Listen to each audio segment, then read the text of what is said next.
Bon, bonjour à toutes et à tous. J'ai essayé de faire un direct sur la page, mais malheureusement, comme j'ai une vidéo qui a été signalée, euh, Facebook m'a puni et je ne peux pas faire de direct. Je ne sais pas pourquoi. Voilà. Donc si je viens vers vous, c'est parce que actuellement, je suis dépassée par certaines choses venant de notre communauté. Je vous ai fait dernièrement plusieurs publications assez choquantes et là je viens encore tomber sur une publication et il s'agit de la mort d'une enfant de 9 ans rouée de coups. Donc sa mère l'a laissée à son père qui l'a laissée à quelqu'un. Cette petite a été mise en esclavage par des amis de la famille et elle servait de punching ball jusqu'à temps qu'on la retrouve morte et que sa mère retrouve son enfant à la morgue. Et bien voilà, ce que je tiens à dénoncer aujourd'hui, c'est la passivité de notre communauté par rapport à ce genre de fait. J'ai pu remarquer que lorsqu'on parle business, lorsqu'on parle de choses qui nous mettent en valeur, euh, là, les gens sont toujours prêts à s'engager, sont toujours prêts à vouloir mettre leur pierre à l'édifice et sont toujours prêts à écouter et à entendre. Voilà. En ce qui concerne les fléaux de notre communauté ou les choses qui peuvent justement contribuer à détruire notre communauté ou encore même la tirer vers le bas, toutes ces choses-là sont classées tabous, c'est-à-dire les viols, les violences conjugales, la pédophilie, l'esclavage au sein même de notre propre communauté. C'est des choses que les gens ne sont pas prêts à entendre, ne veulent même pas entendre, et pour ce faire, ils appliquent la technique de l'autruche, c'est-à-dire le déni, tout simplement le déni. Donc cette forme de déni, j'ai vu qu'elle était très souvent montrée du doigt vis-à-vis des Maghrébins. Hein. La communauté noire n'a de cesse de dire, de reprocher aux Maghrébins d'être dans une forme de déni concernant la maltraitance faite aux Noirs, mais la communauté noire applique le même procédé de déni que ces mêmes Maghrébins. Donc, ne jetez pas la pierre aux autres si vous-même vous en faites de même.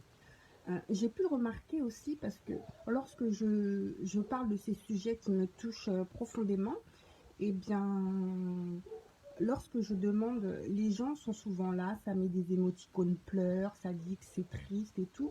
Mais lorsque je leur demande d'apporter des solutions ou de me proposer des idées ou lorsque je veux aller plus loin dans le débat, les gens coupent vite court à ce genre de sujet. Donc, en fait, je trouve vraiment la communauté africaine, la communauté afro, hein, même les afro-descendants, très passifs vis-à-vis de tous ces sujets.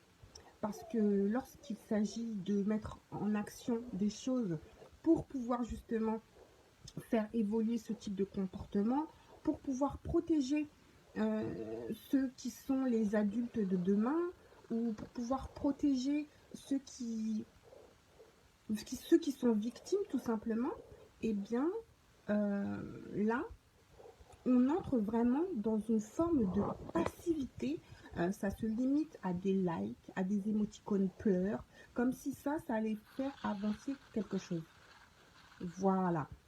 Ça ne fera rien avancer.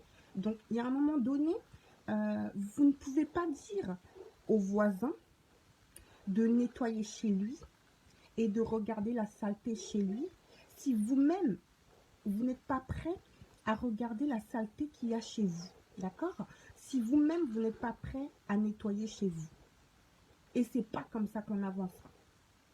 Donc maintenant, ce que je demande à chacun d'entre nous, à ceux qui se sentent impliqués au sein du combat, ce que je leur demande, c'est d'aussi prendre la parole, d'aussi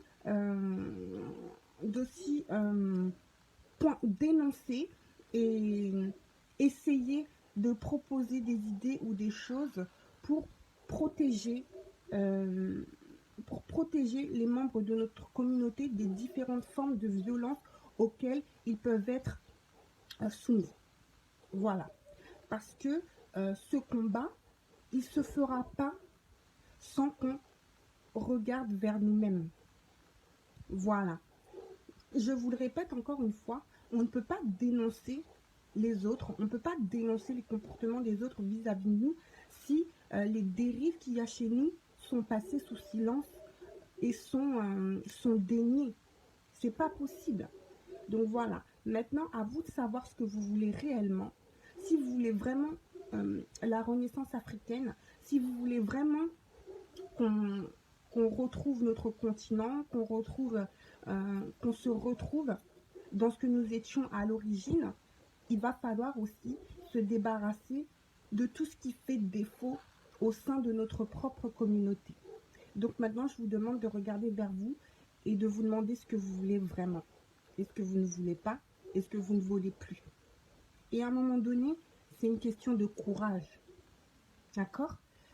J'entends beaucoup les gens, là, surtout les garçons, les hommes, hein, les muscles, hein, c'est costaud, ça parle de courage. Mais le courage, ça ne se limite pas à là.